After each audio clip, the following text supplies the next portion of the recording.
আজকে দেখবেন আমার একজন ছাত্রী আরেকজন ছাত্রীকে প্রশ্ন করছে, দেখবেন আপনারা। নবীজির চাচা আমির হামজা কোন যুদ্ধে শহীদ হন? উহুদের যুদ্ধে। মাশাআল্লাহ, তোমার প্রশ্ন উত্তরটি সঠিক হয়েছে। আলহামদুলিল্লাহ, প্রশ্ন উত্তরটি ভালো হয়েছে, আলহামদুলিল্লাহ।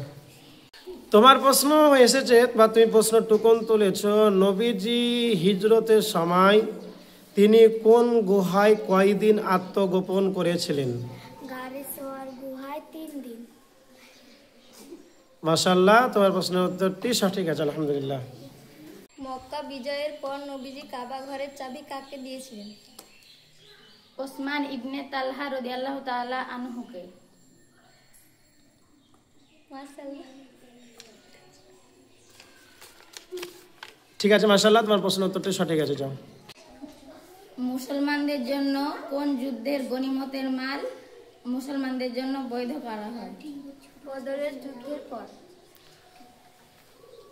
মাশাআল্লাহ, তোমার প্রশ্নের উত্তরটা সঠিক হয়েছে। নবীজি কোন সাহাবীকে বিড়ালের বাবা উপাধি দিয়েছিলেন? আব্দুর রহমান অথবা আবু হুরায়রা রাদিয়াল্লাহু তাআলা। মাশাআল্লাহ, তোমার প্রশ্নের উত্তরটি সঠিক হয়েছে। আপনারা এখন দেখবেন আমার একজন ছাত্রী আরেকজন ছাত্রীকে প্রশ্ন করবে, বলো। বদরের যুদ্ধে মুসলমানদের সেনাপতি কে ছিলেন? আমাদের নবীজি নিজে।